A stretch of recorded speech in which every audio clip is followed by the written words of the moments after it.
सबसे पहले बात होगी जम्मू कश्मीर में लगातार बदल रहे सियासी समीकरणों की। जम्मू कश्मीर चुनावों को लेकर अब जमाते इस्लामी और इंजीनियर रशीद की एआईपी ने एक समझौता कर लिया है। चुनावों को लेकर उन्होंने क्या समझौता किया है उसके बारे में हम आपको बताएंगे। इसके बाद हम आपको बताएंगे कि जो डीपीएपी के चेयरमैन है गुलाम नबी आजाद, उनका स्वास्थ्य ठीक नहीं चल रहा था, लेकिन अब वो यहाँ पर चुनाव प्रचार के लिए यहाँ पर निकल गए हैं और क्या वो लोगों को बोल रहे हैं उसके बारे में आपको बताएंगे। और आखिर में बात होगी जम्मू कश्मीर में जो पहले फेज का चुनाव है उसका प्रचार अब थम जाएगा और 18 सितंबर को पहले फेज की वोटिंग जो है वो जम्मू कश्मीर में होगी।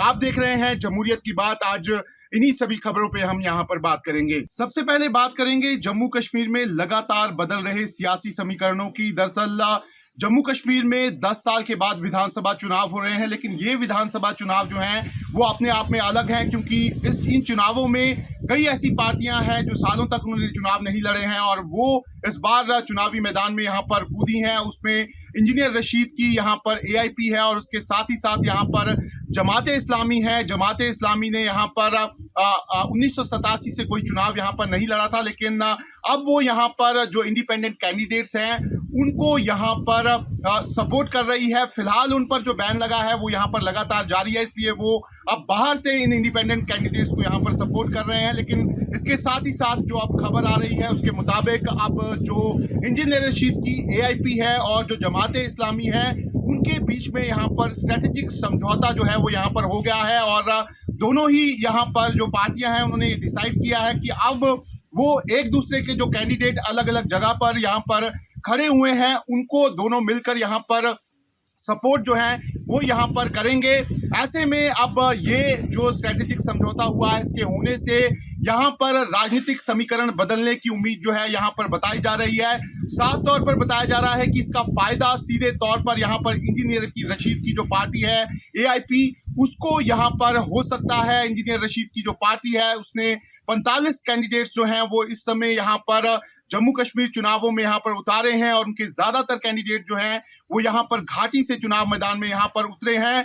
इससे पहले इंजीनियर रशीद जो थे वो तिहाड़ जेल में बंद थे और कुछ दिन पहले ही उनको यहाँ पर तिहाड़ जेल से इंतरिम बेल मिली थी और 2 अक्टूबर तक वो यहाँ पर चुनावी प्रचार जो है वो यहाँ पर कर सकेंगे। और इंजीनियर रशीद जब से यहाँ पर जेल से छूट के आए हैं कई यहाँ पर मीटिंग्स उन्होंने यहाँ पर की है और इस बीच अब जमाते इस्लामी और एआईपी की जो मीटिंग हुई है उसमें ये तय कर लिया गया है कि अब दोनों ही जो दल हैं वो यहाँ पर एक दूसरे को यहाँ पर स्ट्रेटेजिक सपोर्ट जो है वो यहाँ पर देंगे। ऐसे में अब यहाँ पर जो अलग अलग राजनीतिक दल हैं खासतौर पर नेशनल कॉन्फ्रेंस और पीडीपी वो पहले से ही यहाँ पर जो इंजीनियर रशीद है और जो जमाते इस्लामी है उन पर यहाँ पर प्रॉक्सी बनकर आने के आरोप जो हैं वो यहाँ पर लगा रहे हैं। ऐसे में अब ये दोनों जो दल हैं इनका गठबंधन होने से यहाँ पर कहीं ना कहीं जो दूसरे राजनीतिक दल है उनके लिए यहाँ पर चुनाव में यहाँ पर जीतना जो है वो अब यहाँ पर काफी मुश्किल है। लेकिन लगातार जम्मू कश्मीर में सियासी समीकरण जो है उनको बदलते हुए यहाँ पर देखा जा सकता है। ऐसा माना जा रहा है कि इस बार जम्मू कश्मीर में बड़ी तादाद में लोग जो हैं वो यहाँ पर वोट डालने निकलेंगे और अगर लोग जो हैं वो यहाँ पर वोट डालने निकलते हैं तो ऐसा माना जा रहा है कि कई नई ऐसी पार्टियां हैं जिनको यहाँ पर जो लोग हैं वो जिताकर यहाँ पर विधानसभा में भेज सकते हैं।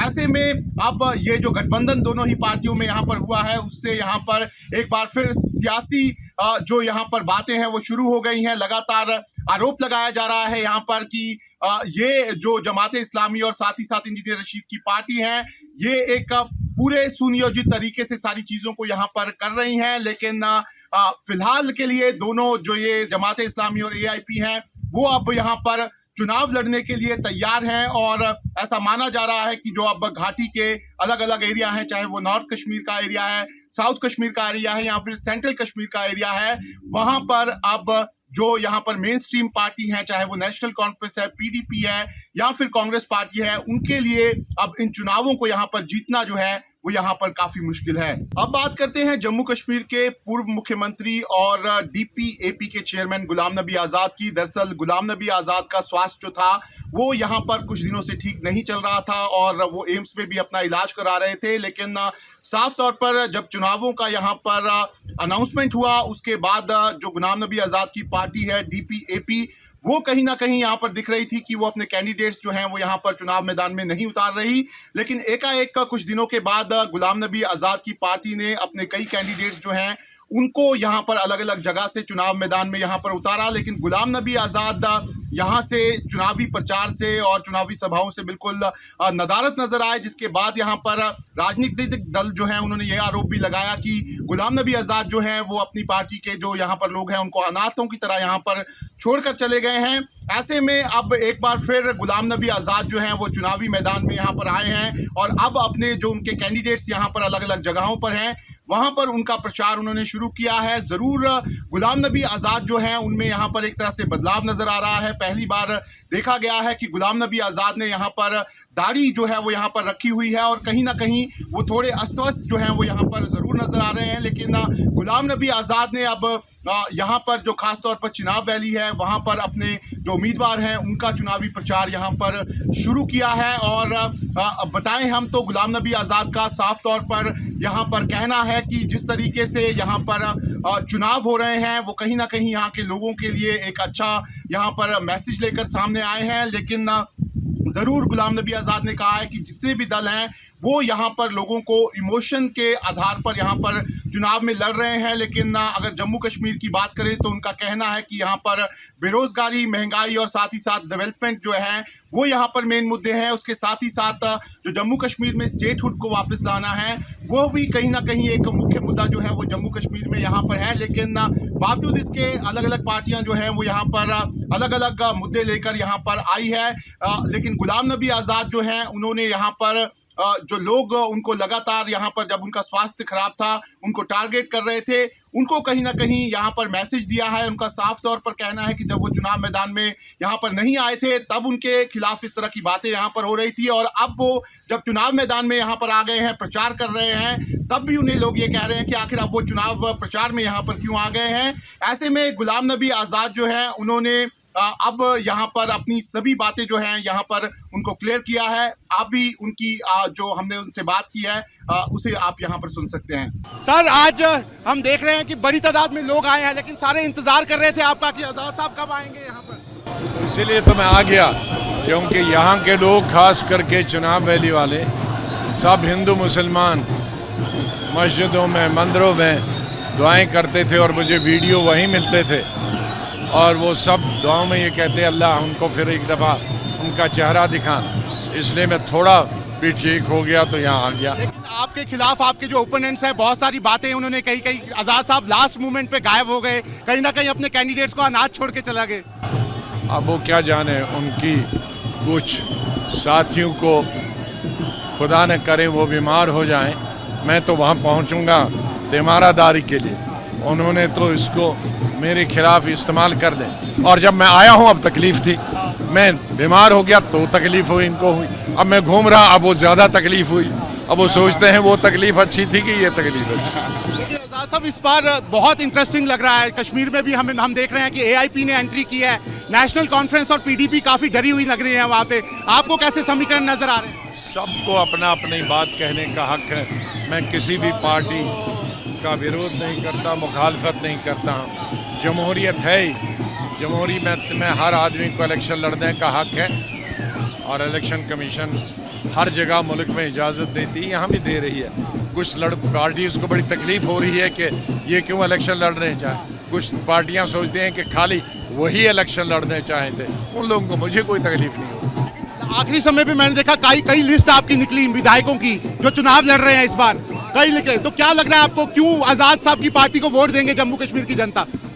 दूसरी पार्टी को जब देंगे बगैर कुछ काम किए हुए, यहाँ तो 75 साल में जो नहीं हुआ गुलाम नबी आज़ाद ने किया, जब उन्हें कुछ नहीं काम किया उनको वोट देंगे तो मुझे क्यों नहीं देंगे। लेकिन आज़ाद साहब एक मुद्दा जो है वो 370 का जिस तरह से रेजोल्यूशन की बात कर रहे हैं सारी पार्टियां जो घाटी की हैं और टारगेट कर रहे हैं अमित शाह जी।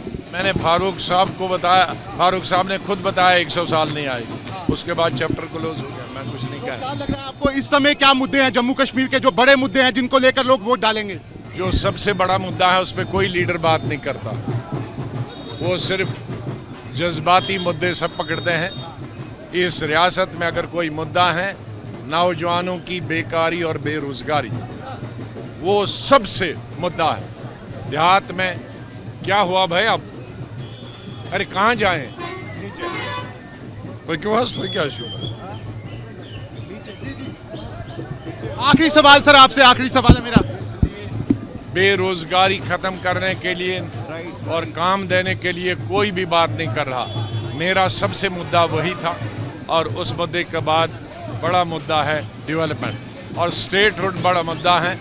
वो गवर्नमेंट ने पार्लियामेंट में ही मान लिया कि वो दे देंगे, और वो पार्लियामेंट ही दे सकती है।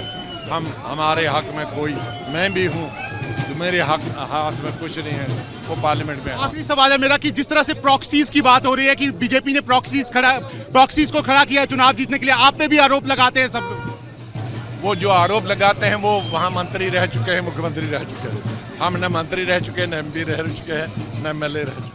आखिर में अब बात करते हैं जम्मू कश्मीर में हो रहे प्रचार की। दरअसल जम्मू कश्मीर में अब जो पहले फेज का चुनाव है वो 18 सितंबर को होने वाला है, और आज जो है वो पहले फेज के लिए यहाँ पर प्रचार थम गया है। अगर जम्मू कश्मीर के पहले फेज की हम बात करें तो 24 ऐसी सीटें हैं जिन पर यहाँ पर चुनाव होने जा रहा है, और इसमें से जम्मू रीजन की 8 सीट्स हैं और कश्मीर रीजन की यहाँ पर 16 सीट्स हैं, और सभी सीट्स पर यहाँ पर अलग अलग पार्टियों ने अपना पूरा दम जो है वो यहाँ पर लगाया है। आज आखिरी दिन जो यहाँ पर चिनाब वैली का रीजन पड़ता है, जहाँ पर 8 अलग अलग सीटें हैं, उसके लिए खुद गृह मंत्री जो हैं अमित शाह, वो आज यहाँ पर किश्तवाड़ और रामबन पहुंचे हैं, और उन्होंने यहाँ पर लोगों से बीजेपी को उनके जो डेवलपमेंट के काम उन्होंने किए हैं उसके दम पर यहाँ पर वोट देने के लिए यहाँ पर कह रहे हैं। और एक बार फिर उन्होंने यहाँ पर जो डायनेस्टी पॉलिटिक्स है और जो 3 परिवारों की बात जो वो बीजेपी कहती है, उनको यहाँ पर